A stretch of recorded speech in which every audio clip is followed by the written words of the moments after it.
Our Stories Matter podcast was born out of a need for a brave space for people who experience the criminal punishment system to share their truths. This is Our Stories Matter, brought to you by Trauma Informed LA. Our Stories Matter celebrates the complex lived experiences of activists and healers by sharing their inspiring stories. In Season 4 of Our Stories Matter, we will focus on two organizations that are dismantling the 46,000 collateral consequences: Homeboy Industries and Forestry and Fire Recruitment Program.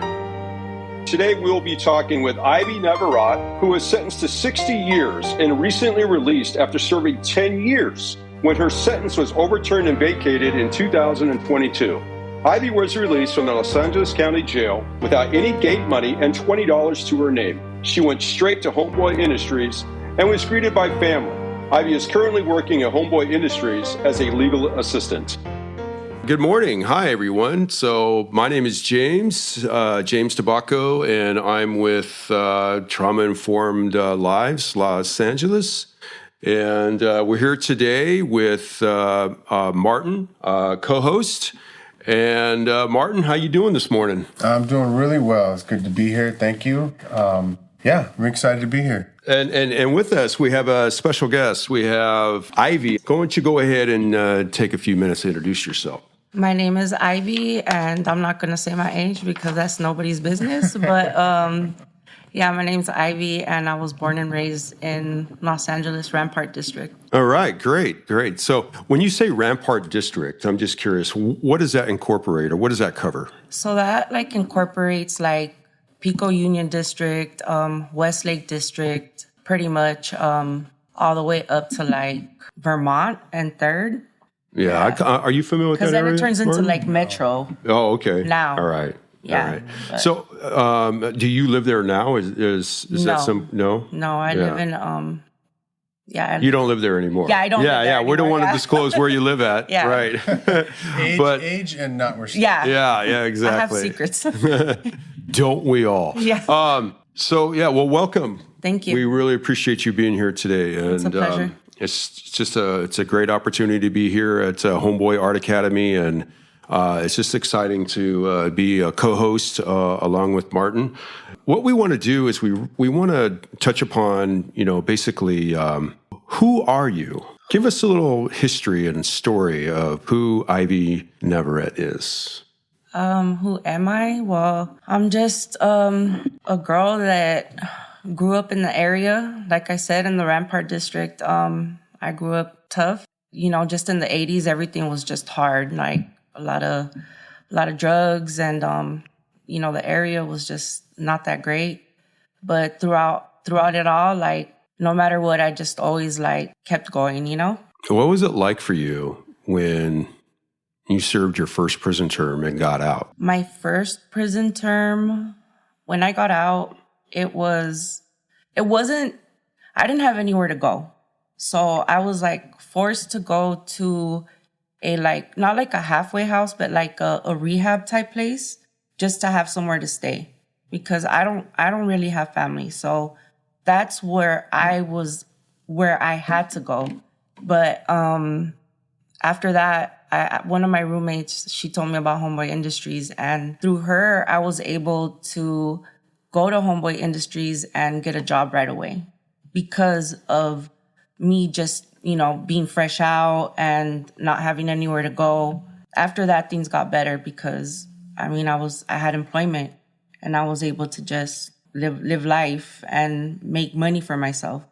I think we can resonate with that, right, Martin? Definitely. We're all formerly incarcerated. Martin, why don't you talk about you and basically where you're at right now, being formerly incarcerated? So as a formerly incarcerated individual, I re-entered society, which re-entry is something we'll talk about in a little bit. But I think re-entry, I re-entered society back in 2007. So I've been out for a long time. Education has been my number one, just the thing I've been doing since I've been out, right? So now I'm a professor at a university and teaching and working on a doctoral program. And, for me, just as a formerly incarcerated individual, reentry is the most important thing we do. Can you talk a little bit about your reentry, Ivy, and what's reentry been like, especially as a woman, especially coming from, Rampart, I know, is a tough area, and that, there's a lot of things there, right? So Yeah. So like I just said, like my first prison term, it was hard. I think maybe my first prison term reentering was a little easier than this last time. So from this last time, I did 10 years straight. I had 60 to life, and SB 1437 passed. And so therefore my cases were vacated. So it was kind of like, just kidding, you're not a lifer anymore. So when I got out, since I had already worked at Homeboys, it was easy for me to it was like welcome home. And it was, I mean, I have pictures of myself. I came straight out of Linwood with a black suit on and went straight there. So it's been easy, but then yet like hard at the same time, because Homeboys is there as far as like with, employment and offering help, and then like helping with housing for sure, because that's how, I got in contact with like GSE, and through them I was able to get like my housing voucher, which is how I'm like living now. But I mean, it was just so hard to find an apartment as far as like just like my credit. Fresh out, who has credit? Right. Like that was hard, like discrimination as far as like the way I look, they do background checks. If you don't pass, you don't get the place. So, I mean, I was sleeping on the couch, driving all the way from Pomona every day. Right. And those of you who are familiar with that drive, like it's not cool. It was hard. Like we were like that. Well, I was like that for like maybe 3 months before I actually I just sat down one day and I was like, you know what? I'm going to call all these numbers on this emergency housing voucher list, and I'm just going to do it. Like I couldn't take it anymore. You talk about the challenges of what it was like to be a lifer getting out, and I understand that. I did 28 years. And when I was released, the overwhelming sensations of getting used to a new identity and a new surrounding was just overwhelming. Absolutely. Sensory deprivation like crazy. Sure. So what I'm wondering is when you were coming out of prison, and you have this idea of what you want to do when you first get out. Did you follow through with that when you actually, became free and you realized, oh my God, I'm no longer in prison anymore? What was that like for you? Yeah, I actually did. So I got out on a Friday, and then by Monday I already had my driver's license. Oh, that's right. So since I already had my driver's license before, it wasn't really that long, like the 10 years. So I only had to answer 10 questions. So that was on a Monday. And then, I know what I want to do. So going back into Homeboys, they've been very supportive, and I just let them know, this is what I want to do. I want to work in the legal field. Oh, nice. And they've just been the best. Yeah, can I follow up with that really quick? What is it about the legal field? Because I read that in your bio. What is it about the legal field that you're drawn to? Where is that? Where's that coming from? Honestly, you file things and you get paid well. So it's money. All right. I'm gonna keep it real. All right. I mean, now that I've been sitting at the desk a little more, it's a lot more than that, than what my intentions were in the beginning, because we're very involved with the community. So it's really a lot more than that now. But I still focus on what I really want to do and what kind of law I want to get into. Right. But I'm still there, and in the process, I'm just learning. Right. And it's great. Yeah, and I think it's important. I was recently having this conversation, James. You might relate to this. So I'm 50, right, and I've been teaching full time since only 2018, and since 2018, I'm barely building this retirement and this. I'm starting to finally think about my future, what that looks like. I maybe got another 15 years left before time to retire. A lot of us folks who've been incarcerated, we come home, we don't have anything stacked up for us. it's like we have to really start thinking like, where can I get my money from?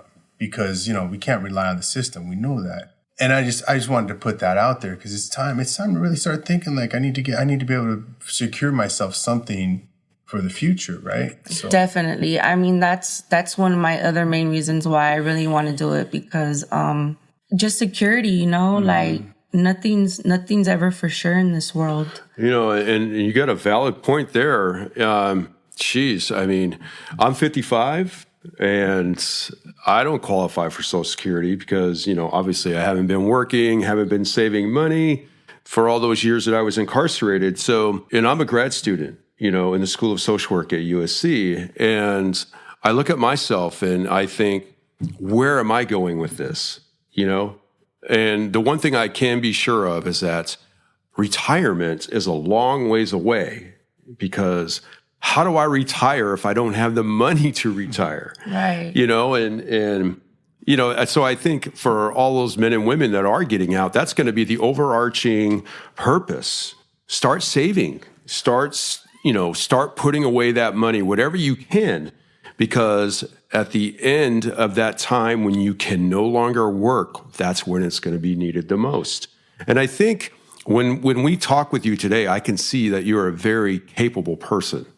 And the fact that you're pursuing paralegal, I mean, that's hard. That's some hard work. Was that something that you thought about exploring when you were inside, or is that something that you came to the realization that that's a possibility for you when you were paroled? Well, I didn't know if I was ever getting out. So, I mean, you as a lifer, you know how that feeling is. So, honestly, I could honestly say it never crossed my mind in there anymore.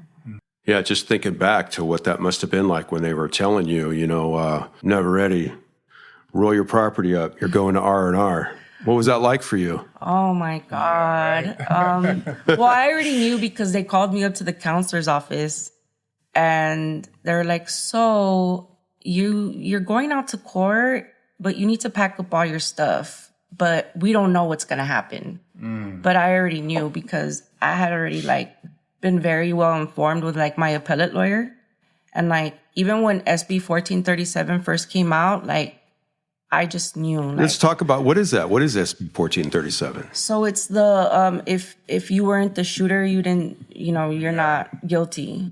And so, in my situation, that's what it was. Right. So, my lawyer wasn't even aware of it, but I just kind of I had a feeling, but I never really wanted to get my hopes up high just for the reason being that you just can't in there. Right. You're on pins and needles though, right? Because you don't know what's going to happen and you're, one day to the next, you're trying not to get in trouble, but trouble is all around you, Yeah. and particularly, in the women's prisons where it's so rampant with, overcrowding, because there's less women's prisons than there are men's prisons. But, unfortunately, the overcrowding still exists. Well, I didn't really think about the not getting in trouble because at the end, I knew that I was going to get out through court. So, Oh, so you weren't even worried about it. No, I just wasn't I mean, there's a time I first got there and I was, running amok. And then there was a time where I was just okay, I want to just start working out more and, just doing better for myself. There's a couple things going through my mind right now. So you've re-entered twice. Second time, and going back really quick, I never believe shit till shit happens. So they can tell me things are going to happen. Yeah. I'm like, well, until I remember those days. Until it does, then I'm not going to really, because I'm a person who always had a lot of hope in the absence of it, and so it's I'm not believing anything till it really happens. So I'm glad it happened for you. Thank you. You're motivated to become a paralegal. I think that's great. I think money should be our motivator for us. What has coming home been like for your family, for yourself, especially as a woman?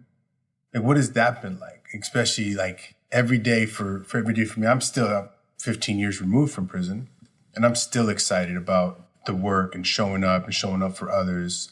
What's that been like for you? What's your main motivators? My son. Oh, that's a good motivator right there. A beautiful motivator. Yeah, that's a beautiful motivator. Yeah, he's My main one.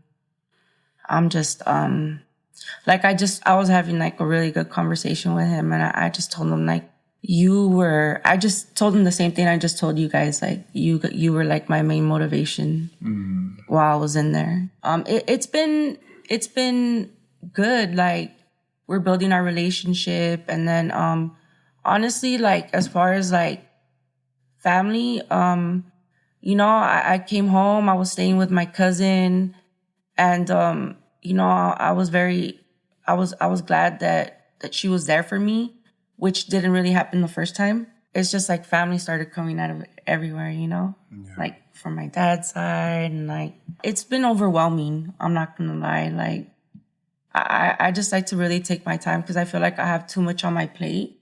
Yeah. So I really like it's all in due time. Yeah. So when you say all on your plate, I mean, because you talk about education, you talk about working at Homeboys, or actually Homegirl Cafe, right? No, the first time. Yeah. Okay, but still Homeboy, right? Yeah, still Homeboy Industries. So why do you think education and employment matter? Oh, they matter because through education, that's how you gain power. And then through the power, you gain like money. And so, That's always a good thing. And then you said education and what? Employment. Oh, employment. And, same thing again, like money. Yeah. Also like a purpose for waking up every morning and motivating yourself. And a sense of purpose and identity, for sure. Right? Yeah. And having something to do and feeling good when you're done with your day, and feeling like you've actually like, you change someone's life just a little bit or help somebody out. Like that's empowering. For sure, yeah. What do you think on that, Martin? That's empowering, right? I mean, all of that is empowering. I think for me, the journey in education, the journey through work and community, right? Community, helping others, being there for folks. As a man, I think it's important that I do a lot of healing and continue to do a lot of healing. I'm a really big proponent of dismantling patriarchy and really understanding this machismo way of life, right? How do you address or work on any kind of like healing for yourself so that, because I always believe that we tend to go back to some of the things we were involved with in the first place, especially if we don't, like your son's your motivator, which is beautiful. But I always believe that like we need to, and this is for me, continue to heal and understand our past, because for me, they always creep up. My neighborhood creeps up, the people in my family creep up. And they're not always so positive, right?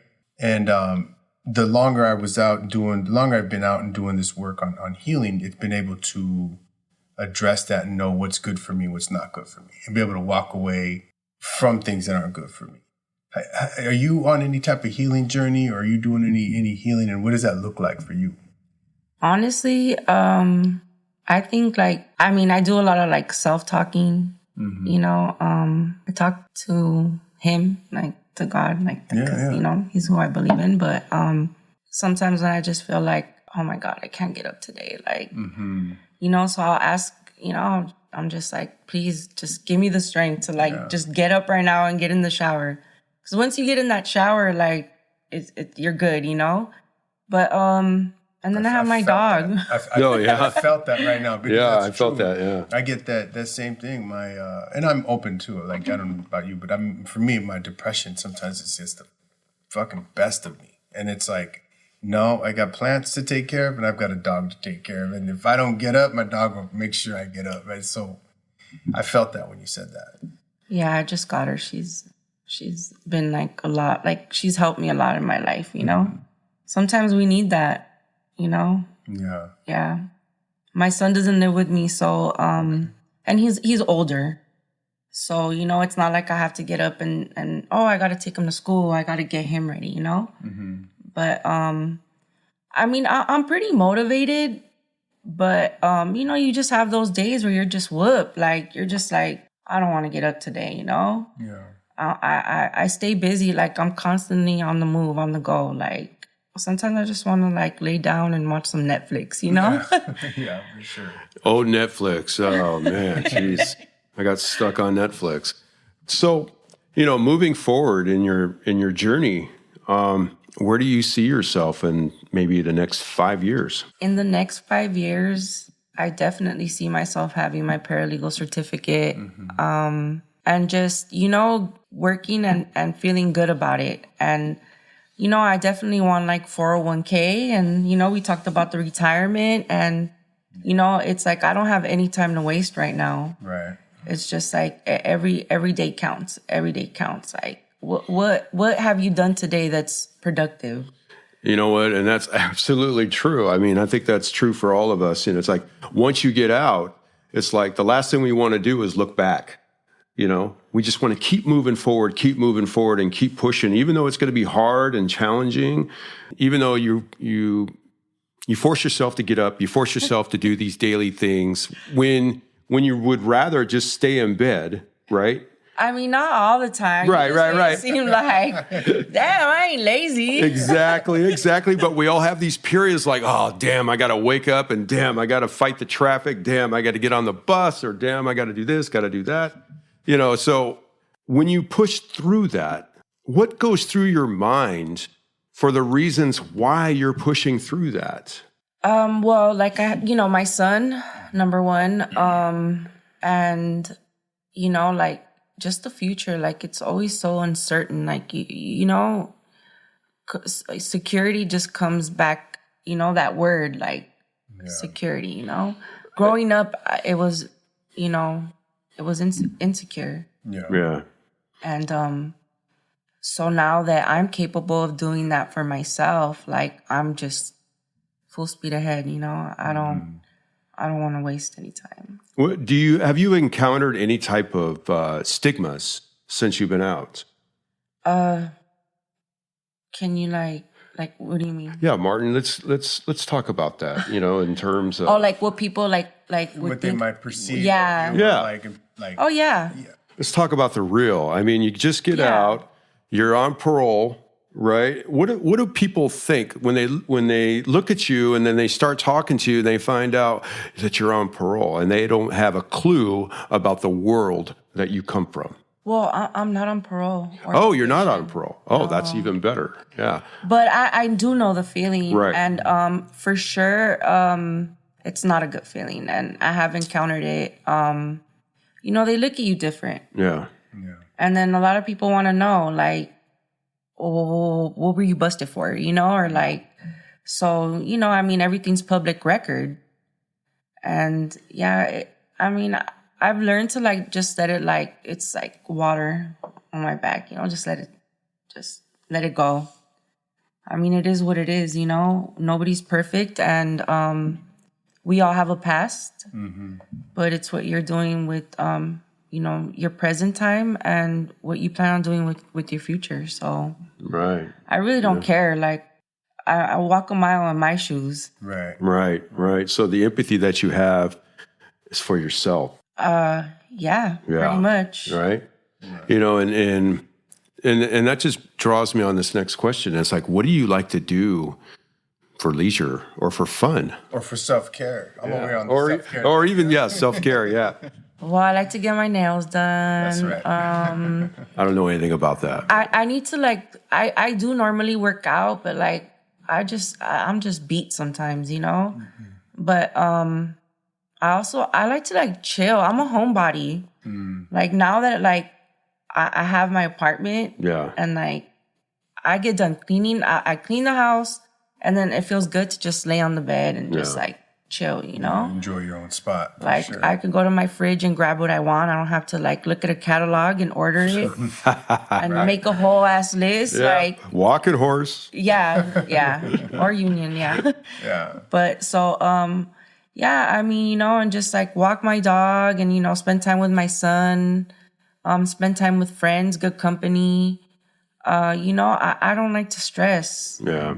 And like I find myself like I do worry because everything's expensive, and I like to shop. Yeah.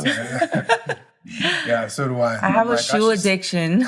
I'm always like, I should start saving this money, but I'm like, yeah, It's I need some new shoes. hard. Yeah. And I'm like, second job? Like, it's, We yeah. deserve this, right? Yeah. Exactly. It's like when you were talking about the nails, you know, I have people trying to get me to get these mani-pedis. You should do it. And I was like, I do it. oh my God, 55 years old, and I'm actually considering a mani-pedi. I'm like, oh my God. You should do it. There's nothing wrong with it. It's about dismantling the patriarchy. There you go, I dismantling the am patriarchy. I get it. constantly I getting get a it. pedicure. I love a pedicure. I go all the time. You know? For Well, sure. I know what it's like when I rub my feet, so I can only imagine what it would be like when somebody else is doing it. Really good.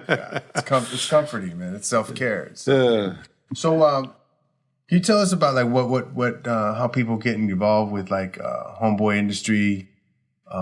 If the listeners out there want to learn a little bit about getting involved and what they can do.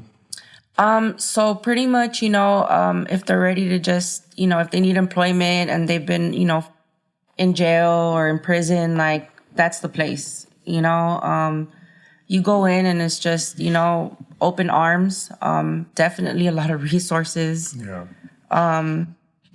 They're just very supportive. So, I would say just walk in and ask, Yeah. You felt right at home the second time you went Oh back? my God, yes. Yeah. Yes. That's such a beautiful feeling. right? It was just like, familiar faces, and it was very emotional. Yeah. And then we went to go eat sushi. Sushi, yeah. That was my first meal.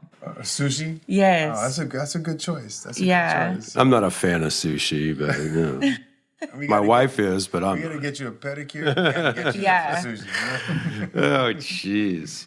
When you're talking about Homeboy, have you met Father Boyle? Yes. What was that like? Talk about that experience about meeting Father Boyle. He's just like a loving person. Like his aura is just like, like he's very calming, like he's chill, and he's just like, hey kiddo, so he's always just a pleasure to be around. Yeah. He's yeah, I have no words. And I could tell you that's probably number one reason why he felt so comfortable going back. Because he makes the place and everybody around him make the place like that. Yes. Yeah.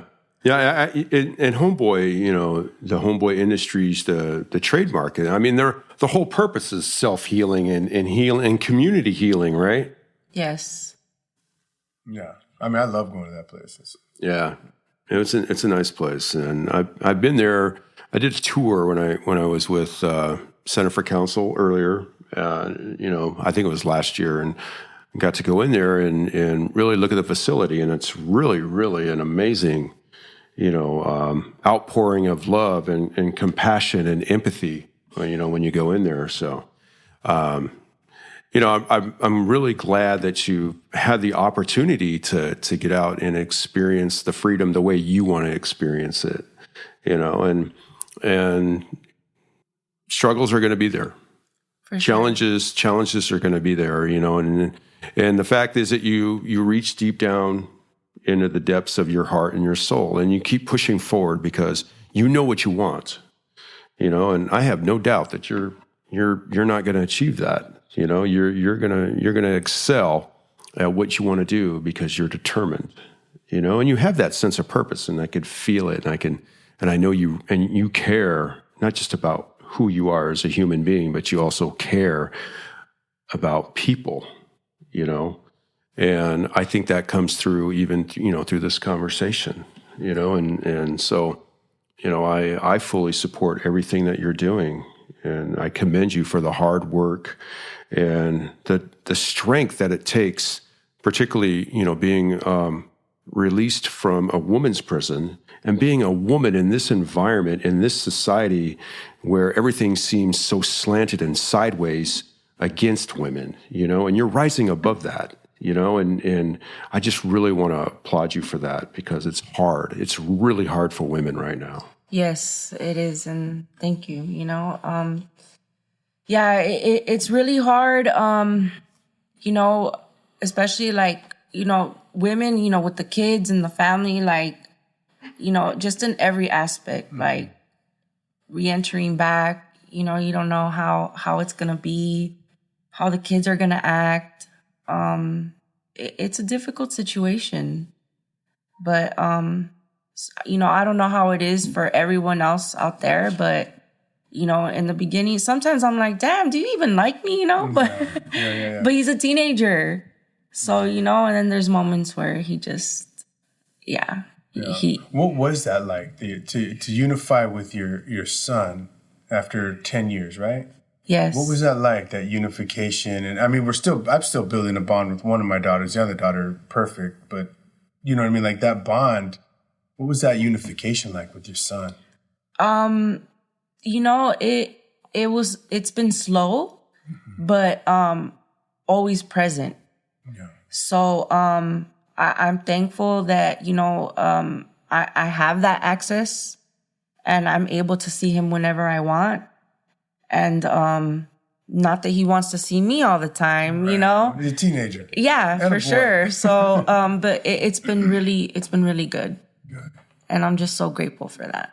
Yeah. What would you tell other mothers who are going to be coming home someday about that unification? You know, just be ready, depending on the age, you know, and just, you know, work at it and work on that bond and keep on building it. Because at the end of the day, you know, you're their mom. Yeah. You know, no matter what. You know, and this brings me to this question. You know, it's, you know, the punishment system is not made for women with trauma, all right? And so I'm kind of wondering, you know, what resources, you know, should be available for women when they come out of prison? So housing, definitely number one, for sure. When I got released, they didn't even give me my gate money because I got released from county. Oh, wow. So I really came out with nothing. Wow. That's cruel. Yeah. And I fought for it and didn't get it. You know, I just did 10 years. Can I at least get my $200? Yeah. Like, Right. Yeah. you know, but, you know, definitely like housing is number one. Support, like as far as like, you know, clothing, and just that security. Like no one likes to come home and have that feeling of not having somewhere to stay. Right. Like Yeah. it's fucked up. Mm-hmm. And then there's also the family reunification. Does that start in the beginning? Does that start inside prison, or does that you have to wait until you get out of prison to actually go through the family reunification process? Well, everybody's different. Like, you know, I can't speak for anyone else, but like for me, it was a lot easier. You know, a lot of women around me, it's harder for them. Mm-hmm. So, you know, I'm pretty sure it's a process. So definitely, you know, maybe lawyers, like family lawyers. Yeah. So, that would be something that would be good because a lot of women getting out, they don't know where to start. You know, what do I do? How do I get my kid back? Right. You know, so, yeah, that would be a good thing too. I think I hear your future right now. Yeah, I was just going to say, there you go, paralegal. No family law, no. No offense, Judy. That's my boss. She does family law. Judy. But I mean, I like it, but episodes. I want to do like civil and business, you know? Okay. All right. Yeah. Keep it simple. All right. You never know, though. I mean, never say never, right? So Because I think it's important, right? We use our personal experience to change the lives of other people, Right. especially people coming through the situations that we've been through. So family unification, family law, all that stuff is super important. I believe you can touch more lives when we've been through it, right? I'm not trying to push you in another direction. No, I'm just yeah. saying, you know what I mean? So Well, maybe, you know, you never know. I might change my mind. Mm-hmm. Only time will tell. yeah, Yeah, that's all we have, though, right? All we have is time. for sure. You I'm know, an old dude, I mean, we man. all I don't know. We all know that. All we have is time. and I'm living my life backwards at 55, so I know that all we have is time. So Ivy, you know, basically just, wrapping things up here, I just want to ask you, what was it like for you to tell your story today and just share with us those personal thoughts? It's been great. I just really I really want other women that are, re-entering back into society. I want there to be some type of support out there for them. Like we need help, Yeah. It's hard. Just everybody re-entering back into society, but focusing on women, it's just hard, So definitely the support. I wanted to get it out there that it was really hard for me to get an apartment. Mm-hmm. And if it wasn't for this one person that was just he was just so open, he's like, so you just got out? I just said, I'm going to be real with you. I just got out. Mm-hmm. I really need a place to stay. And he was very open-minded. And, not a lot of people are going to run into people like that. Right. So definitely more resources for people re-entering back into society. And, they need somewhere to stay. They need clothes on their back. They need food. I had to fight to get my GR. Right. Versus for you guys, I'm sure it was easy for you guys to get your GR. What's that? What's a GR? I don't know about you, but explain to the folks out there what GR is. It's general relief. Mm-hmm. So I witnessed a lot of men going to the DPSS and getting their money right then and there. Versus for me, she's like, oh, well, you need to send me this, and you have a bank account that was from 20 years ago that's still on there, and we need proof. Until finally one day I was like, hey, check this out. I need my money. Yeah. Anybody else asking for their money, I've seen it. You guys give it to them right away. And she was like, okay, here you go. You know what? I've seen that too. Yeah. A lot of men be able to get their GR really quick. Faster. I never had to deal with that. Yeah. But I do hear that story from other women that they give them a harder time, which even reinforces the fact that women have a harder time in reentry than men. Yeah. And, we talk about reentry, it's all about men. It's all about men. And this is why exposing these issues around women is so important. That's a very important story for people to know, is that women have a harder time with reentry because of things like that. You should be given that stuff right away. Well, yeah, it's only right. Mm-hmm. So definitely just support. It's needed in every aspect. For sure. Yeah. I can't say it any better than that. So, it's just been an absolute pleasure to have you on the show today and to be able to really just listen, and hear from your heart.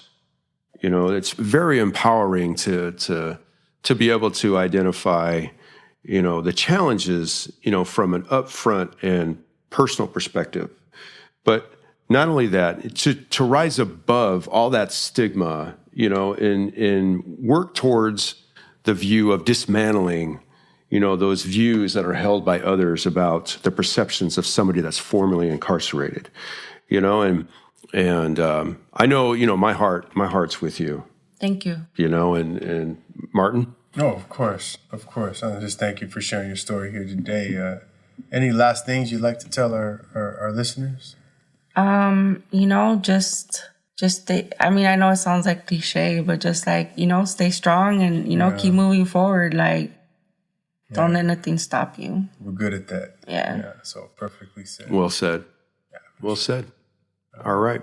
Thank you very much. Yeah, thank you, Ivy. Our Stories Matter is brought to you by Trauma Informed Los Angeles. We want to thank Homeboy Industries and the Forestry and Fire Recruitment Program for sharing their experiences and opening their doors and hearts to us. Thank you also to Fabian DeBora for allowing us to record at Homeboy's Art Academy. Thank you also to the University of Southern California Good Neighbors. And thank you to Yehuda Price for composing our original music while incarcerated. Thank you, Ivan Reyes, our amazing editor. Please consider giving us a review with a 5-star shout-out. Subscribe to Our Stories Matter wherever you get your podcasts. Join our trauma-informed Los Angeles community at traumainformedla.org. Please go to our website to read the full bios and credits. Join us next week and stay tuned for more Our Stories Matter. we would like to take a moment to acknowledge the original stewards of the land where our event takes place today. Trauma-informed Los Angeles acknowledges the Gabrielino Tongva people as the traditional land caretakers of the Tavangar, which today is the Los Angeles Basin and Channel Islands. We are committed to uplifting the names and community members of these lands and across the nation who reside alongside us. We also want to acknowledge the suffering and forced unpaid labor of enslaved Africans and African Americans, which enabled the start of this country.